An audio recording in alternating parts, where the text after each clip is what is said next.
Hello friends, હું છું તૃપ્તિ. Morning વાઇબ્સમાં આજે આપ સૌનું દિલથી સ્વાગત છે.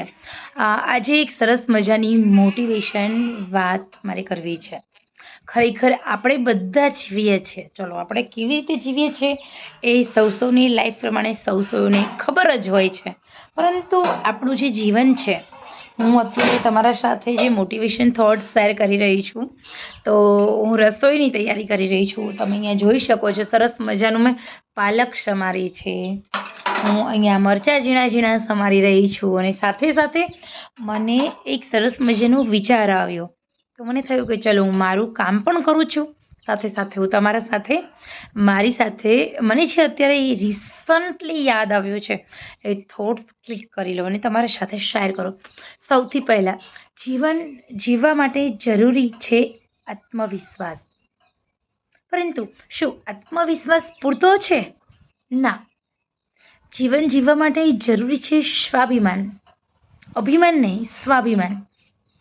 તો જ્યાં સુધી તમે તમારા સ્વાભિમાનને સાચવીને નહીં રાખો, ત્યાં સુધી તમારામાં આત્મવિશ્વાસ તમે કેવી રીતે કેળવી શકો છો? અને આત્મવિશ્વાસ જીવનમાં તમે તમારા હવે સ્વાભિમાન દરેક વ્યક્તિને કેળવવા માટે શું કરવું જોઈએ?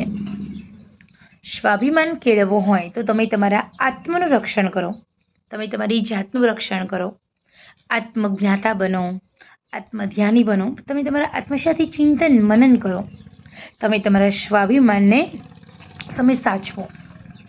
આપણું જીવન છે, એમાં દરેક વ્યક્તિ આપણે માન સન્માન આપે એવું જરૂરી નથી, પરંતુ તમે તમારી સેલ્ફને, તમારી જાતને જ્યાં સુધી તમે રિસ્પેક્ટ નહીં આપો, માન સન્માન નહીં આપો, ત્યાં સુધી લોકો કેવી રીતે આપશે?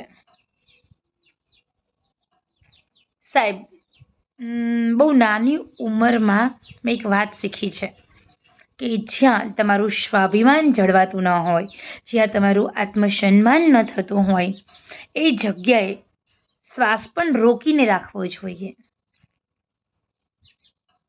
સામા પવને ચાલવું પડશે, તમે એકલા પડી જશો, પરંતુ તમે તમારું સ્વાભિમાન કેળવ્યું હશે, તમે તમારા આત્મસન્માનને કેળવ્યું હશે, તો તમારામાં એક અલગ જ પ્રકારનો આત્મવિશ્વાસ જાગૃત થાય છે.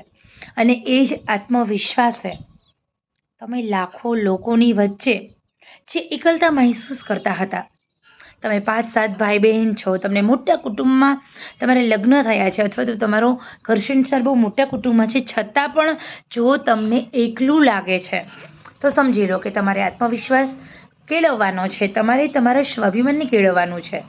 અને તમે એકવાર તમે તમારા સ્વાભિમાનની રક્ષા કરતા થઈ જશો, પછી સાહેબ એકલા હશો ને તો તમને એવું લાગશે કે તમે ટોળામાં છો.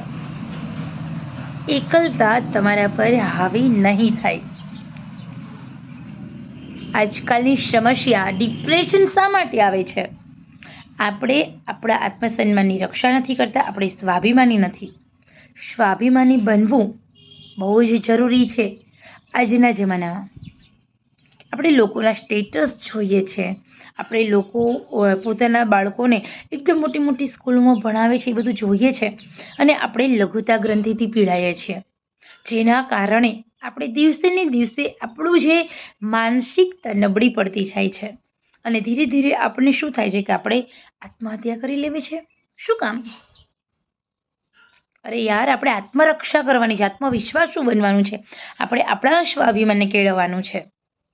તમારા પાસે લાખો રૂપિયા હોય, પરંતુ તમારું સ્વાભિમાન જ ન હોય તો સાહેબ, તમારું સ્વાભિમાનને તમે તમારું અભિમાન બનાવો, પ્રાઉડ ફીલ કરાવો, તમે તમારી જાતને ગર્વ મહેસૂસ કરાવો કે તમે જીવનમાં જીવો છો.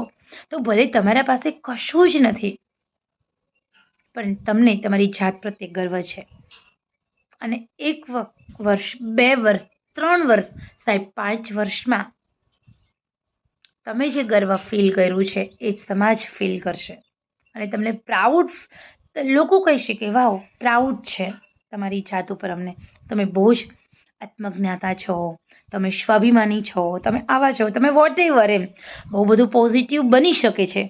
પરંતુ એના માટે થોડો સંયમ, થોડી ધીરજ, થોડી એકાગ્રતા અને આ જ વસ્તુ જીવનમાં સફળતા મેળવવા માટે તમને ખૂબ ઉપયોગી થશે. જીવનમાં સફળ થવું હોય તો થોડા વિશ્વાસુ બનો, થોડા શ્રદ્ધાળુ બનો. જે ઈશ્વરે તમને મોકલ્યા છે એના ઉપર શ્રદ્ધા રાખો. એ તમારું ખરાબ નહીં થવા દે, અહિત નહીં થવા દે. તમારાથી લોકો દૂર થયા, કદાચ 5 વર્ષ પછી જો પોઝિટિવ હશો ને તો થિંકિંગ કરજો કે જો એ લોકો દૂર ન થયા હોત તો અત્યારે આ સ્ટેજ પર છે તમે છો, એ તમે હોત ન હોત તો કુદરતે આપણું હિત કર્યું છે. આપણને લોકોને સમાજને લાગે કે સાલું આપણી સાથે ખરાબ થયું, ના, આપણું સારું જ થાય છે. આપણને મોકલનાર આપણા માતા પિતા એટલે આપણો ઈશ્વર. આપણા માતા પિતા પૃથ્વી પર આપણને જન્મ આપવા માટે એક સેતુ બન્યા છે. સાચો કુદરત એ આપણો મા બાપ છે. અને આપણો મા બાપ આપણું ક્યારેય અહિત થતો નથી, અહિત કરતો નથી. માટે જ કહું છું, થોડા સ્વાભિમાની બનો, થોડા આત્મવિશ્વાસુ બનો, થોડું આ સોશિયલ લાઈફ દેખાદેખીની વાત વચ્ચે પણ તમે તમારી રીતે તટસ્થ રહો. ટોળામાં ચાલવું એના કરતાં એકલું ચાલવું ને બેસ્ટ છે જીવનમાં. તો ખરેખર મિત્રો, આજની સરસ મજાની માહિતી તમારા માટે છે. તૃપ્તિબેન ત્રિવેદીની આ વાત ગમી હોય તો નાનકડી એવી વાતને વધાવી લેજો. અને એ આશા રાખું છું કે વિડીયો જોઈ રહ્યા હોય તો ફેસબુક પેજ જે મારું તૃપ્તિ ત્રિવેદી છે, ચોક્કસ લાઇક શેર સબસ્ક્રાઈબ કરશો. આપ સૌના સાથ સહકારની ખૂબ જરૂર છે મારે. જેમ મને મોટિવેટ મળે છે, તમારા બધાની એક લાઇક, તમારા બધાનું એક શેરિંગ, તમારા બધાનું એક જે પોઝિટિવ રિસ્પોન્સ મને મોટિવેટ કરે છે અને મને નવા નવા વિડીયોઝ બનાવવા માટેનું એક સરસ મજાનું મોટિવેશન પૂરું પાડે છે, ઉત્સાહિત કરે છે, પ્રેરિત કરે છે. તો ખરેખર આજની માહિતી પસંદ આવી હોય તો લાઈક શેર સબસ્ક્રાઈબ. બાય.